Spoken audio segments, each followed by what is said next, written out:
Hello everybody, today is February 19th, 2013. Thanks for joining me today on the Moneybag 73 channel.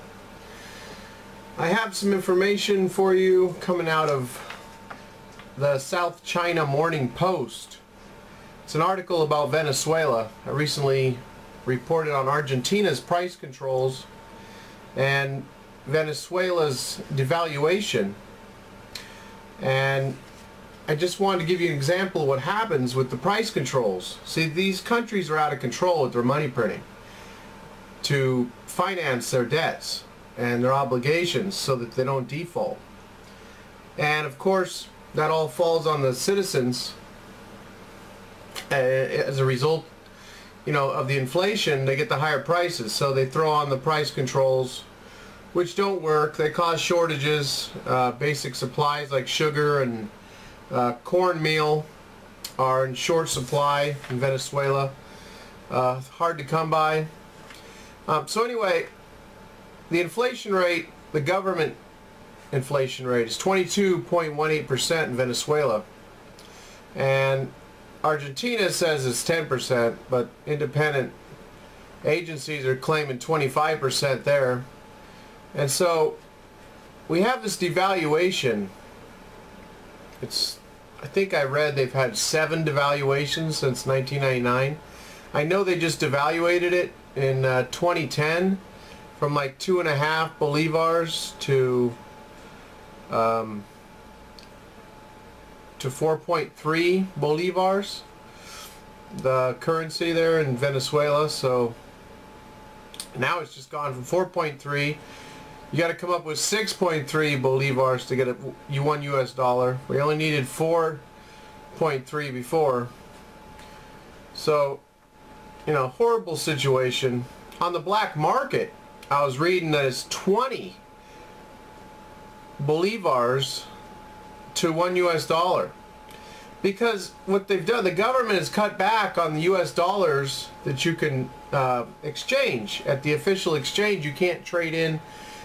They want you to use the currency of the country, so they don't want you moving into US dollars, which is what most countries do, because it's always been a stable currency around the world. And it's kind of funny to think of them running into it now, because we're printing $85 billion a month, devaluating our own currency, as we're in this race to debase currency wars that Jim Rickards covers extensively in his book.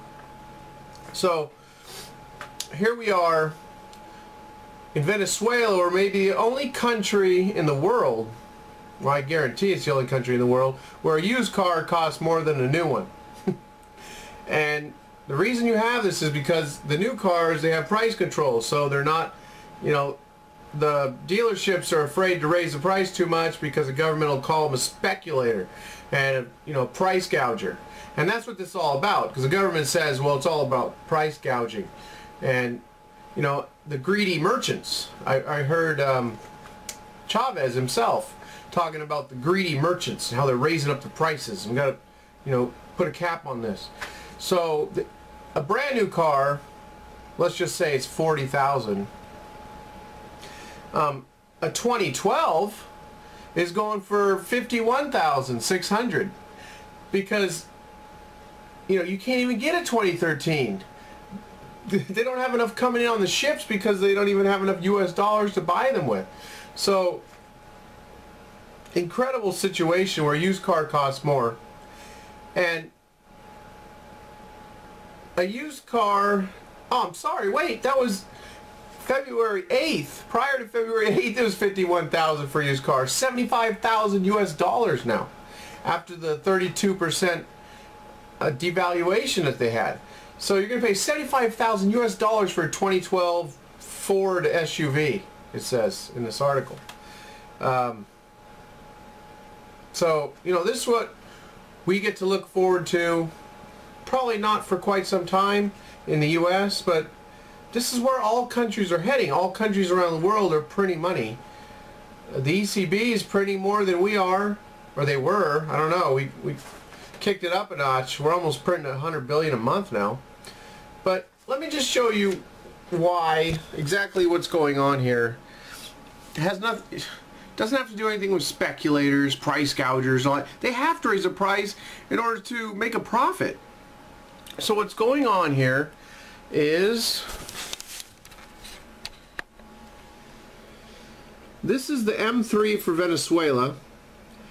This is the broadest measure of the money supply, which in the US they stopped issuing in 2006. I wonder why.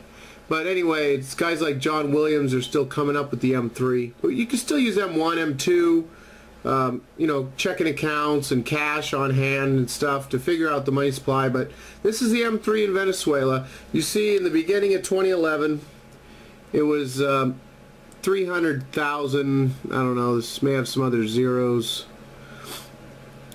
It really doesn't matter what this is, if it's 300 million bolivars or whatever it is, because it's over 700 now. So the point I'm showing you this graph is, in 2 years we have 133% rise in the money supply. So, you know, we got 133% rise in the money supply. It's no wonder that you got 22% inflation. It's probably 30-40% inflation, because that's a government number. Governments love to keep that number low because, you know, it works in their favor. So anyhow, just wanted to bring that to you. Used cars more expensive than brand new ones in Venezuela, and this is what we're going to be seeing more of around the world. I know Argentina's in line, and a lot of countries coming right up against them, so we'll have to see how this unfolds.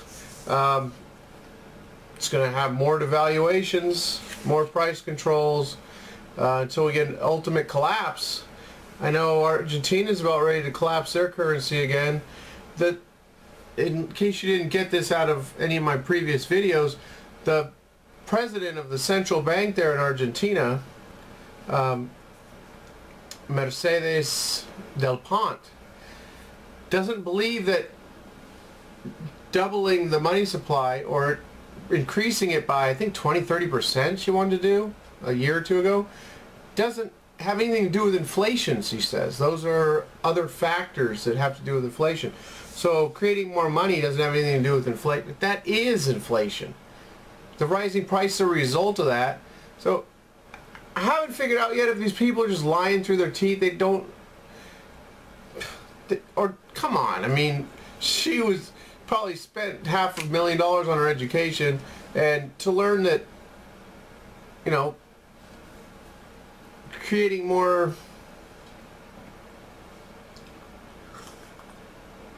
I guess I'll just leave it there, folks. It's just beyond me. You know, I'm at a loss for words. Anyway, take care, and I'll try and have another video soon. I've not been able to knock them out like I used to. I just had so much going on with the, you know, the full-time job I have and the commute. It's kind of hard. It's been hard lately to keep up on this. I've been studying other things as well, but my passion for trying to understand this the best that I can is going to continue to, you know, drive me to make informative videos for everybody that's interested, and just try and have a better understanding what's going on, how to protect ourselves.